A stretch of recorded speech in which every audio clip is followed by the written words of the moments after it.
Wait for it. Hey! Oh, sorry. Did I scare you? Yeah. My nerves Brought to you by the next 7 seconds. Yes. Hey, everybody. I'm Brandon. I'm Kim. I'm Rob. And welcome back to another episode of Shop Talk. And today, if I don't lose my voice, we're going to talk some about woodworking. You know, and actually it'll be more like our first experiences of our woodworking in our lives. So, without further ado, I'd like to ask Rob to kind of give us his first memories of his woodworking experiences and the first experience of you woodworking. Well, the first thing I remember was on Orcas Island. I was trying to fix something with a board, the 2x4. Yeah? And I just remember like having no idea what to do with it. Like, Just smack yourself. how do I cut it? It all seemed extremely confusing, and I just gave up. But What? later, I eventually started working in construction. How old were you when you I mean, how old do you think you were? I was 16 or so. Oh, wow. That So, was your first experience? I didn't 16? really do any woodworking until I was in college. Oh, dang. Yeah. Old. There's So- a wasted life. I know. But I was playing the guitar, so that's. That's what was working the wood. That's working the wood. Well, or the strings. I don't know. Okay. So then I picked up a job on Orcas Island working for Beamer and Menace, Bummer and minus. also known as Bummer and Minus, because Kim was, I knew Kim at that point, and so he knows some of the same people. And learned how to do, framing and all that fun stuff, and it was really great. So I've always been building things, and recently I've built a couple tiny homes, and so now I have several other projects going on as well. Those are always fun things. Your tiny house, that's what impressed me the most, I think. But let's not forget about the bandsaw boxes, because it's for some reason you don't remember it, but that's my memory of you teaching me. That's funny, yeah. And gosh, how old was I? When did you live there? What year was that, you think? 94, 93 or 4. Oh, okay. So I was 13 or 14 years old. Okay. And that sounds about right. Yeah. And that was in Marble Mound, on the Renewable left-hand Mound. side where the cabins were. What was the name of that place? It used to be called Aletheia. I don't. Aletheia, yes. Aletheia. I'm not Aletheia, sure what it's called now. Something Grace Haven, I think it's called. Yeah. Cabins alongside the road. Yeah. Well, it was a lot of fun, and it was cool learning that part of it. You know. So maybe we should describe those boxes. Like you basically take a piece of wood. Yeah. Like a Like raw, a chopped, any like piece you of wood. chopped a board Yeah. or chopped a piece of wood, and now you're gonna bandsaw. Yeah, and then So you explain the process. and then you take it and you cut out the middle of it, so that you're left with the outside, and then the hole in the middle, and then you would glue that together. Because you had the bandsaw cut from when you went in, so you glue it together, and then you make a top and a bottom out of it, and then you would sand it, and then you'd finish it with some oil or something like that, and it looked really neat. It looked really cool. It was so much fun building those. What did you do with them? I sold all mine. Rob did. I didn't sell actually. I think somebody might have sold them. It wasn't my focus. I was just making them. Yeah. But somebody there wanted to make some money with it, so I think That's they did. cool. Yeah. It's a cool idea. But what was the idea you had for the bandsaw boxes then? That you're gonna have patented next week? Oh right, so bandsaw boxes that you can play like a drum. There we go. Yeah. Here it Here comes, you go, Kevin. folks. Here it comes. Yeah. This is the next thing. It's Yeah, actually not this a bad is, idea. It's not a bad idea. Unfortunately, you know what tool we don't have in this shop? Could it be? Well, bandsaw. 16-inch bandsaw. So, it's time to take a trip to Grizzly. Yeah. Yep. You know what? That On needs to be a Craigslist. shop talk, is going to Grizzly. Yeah. I think so. You know, Because we'll take a that's trip Shop up Talk. there and Yeah. we'll say, We'll look say- at all the tools we can't afford. So Jim. Yeah. What kind of price break can you give us? And And we need Smitty. it to be free. Yeah, and Smitty. Yeah. But, They're our favorite two dudes up at Grizzly. yeah. Not like the only two dudes that run it. I have no idea. They are. Anyways, okay, so Dad, what's your earliest memory of woodworking and playing with wood? It's a shark. It's a shark attack. Okay, that's not good. You That's not were good. just telling me how you didn't like Monty Python. I still try to understand your sense of humor, how you could not like Monty Python.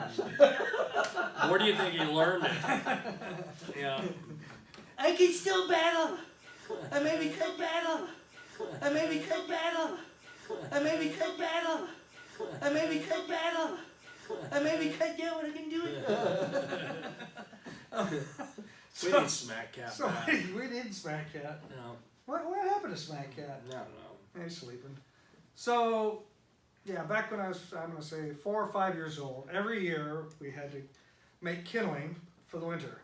So my dad would bring in all these big blocks of cedar, and then we had to cut them down, and then This is back in the 20s, folks. it was earlier than that. and then make these little tiny pieces. So my dad was pretty good at just taking a regular hatchet, going ding ding ding ding ding ding ding, and off they'd go. And I did that, and I was like ding ding ding ding ding, and then off my thumb went. Good original thing. It's definitely something that's happening, you know. So Matt, that's yeah. So when the end of kindling season came, which was normally around November, whatever was left over I could use to make and whittle or whatever I wanted out of it. And for whatever reason, I always made fish. And so, He at just least to me, whittled this. yes, to me they always looked like fish. I don't know about anybody else. But, you know, I had a knife so I could get the general shape and everything. Then I had wood rasps of various kinds to kind of make it even better, and then I'd have to sand everything. But and I had a rat tail rasp so I could make their eye. That was always fun because then you could stab out the eye. That was really aggressive. Is that the eye? Notice he's the one that came up with the name Smack Pack. Ah, yeah. It's always violence. something. There's It's a violence theme here. Yeah, I get it. You I know, get it. I was raised violently. so on Arcus, where I also met Rob. Robbie Duke. Yeah, I had a decent sized shop over there. With some, Way better than this. way better. I with mean, some extremely way better. the most modern tools you can even think of. I mean, they were at least 1910 or older, Yeah. and They were modern in the time. and each tool had a can of oil sitting by it to make them run. But yeah, I used to build a lot of stuff when I was on Arcus. Did you have the pulley system? Oh. Where the whole shop was run off of pulleys? Yeah, then you just switched over to the pulley Belts. or something else. Yeah. Actually, as early recollections, I helped my grandfather in Minnesota, Wabasha, Minnesota, grumpy old man, with Hell's Apple, who had Coke bottle glasses. So these were real guys in Wabasha. Wabasha. Yeah.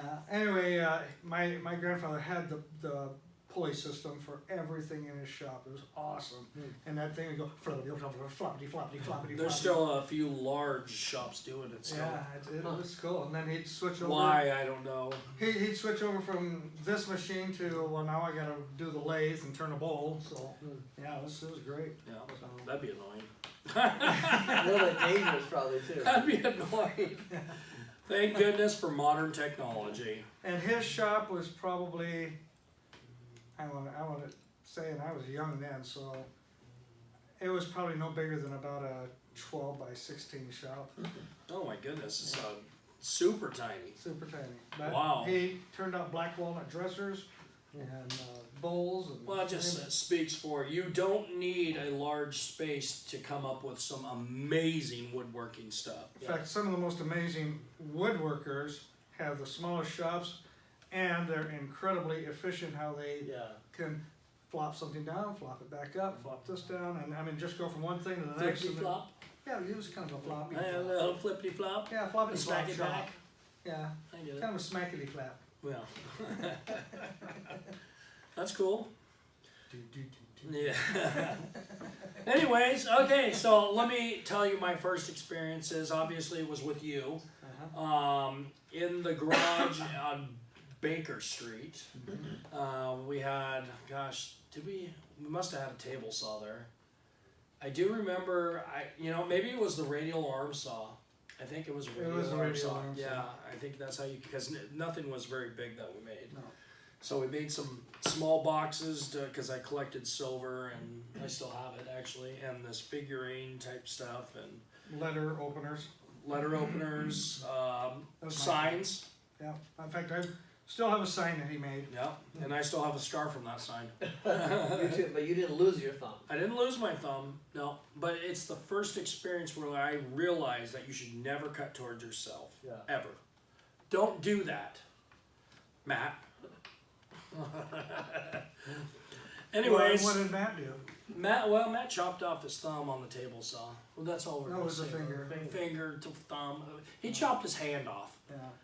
You All over a raccoon, supposedly. Matt, if you're listening, you better comment below. Yeah. And tell us the real story. Defend yourself. Defend yourself. You're not here. We blame you.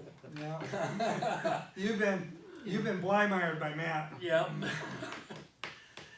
Anyway, so also I learned a huge amount of skills in the aircraft industry. I worked there for, since I was 16, doing various different stuff. And I learned a lot of stuff, and it was great. I loved it. I loved learning, and, but there was ups and downs for all of it.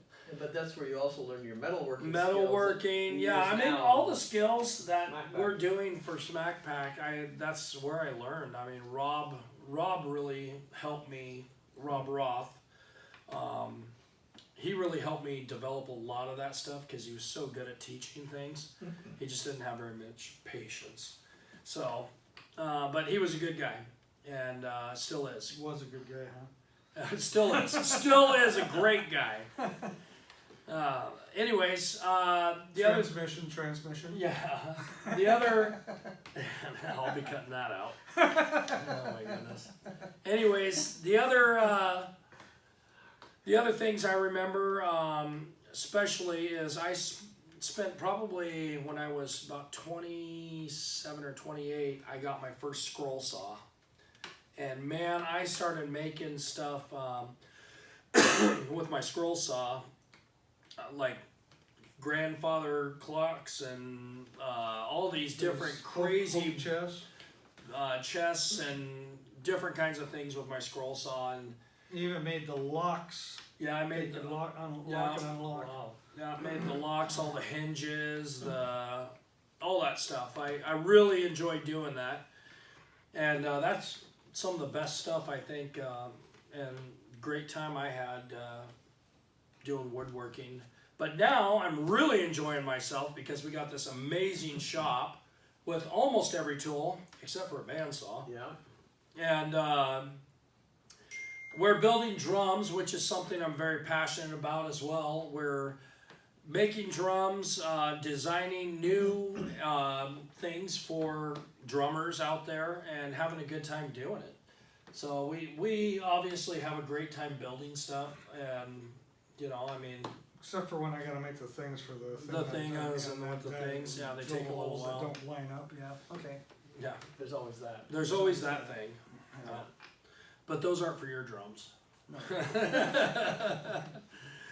So yeah, I had just wonderful experiences on woodworking, and I'm still enjoying and loving every part of it.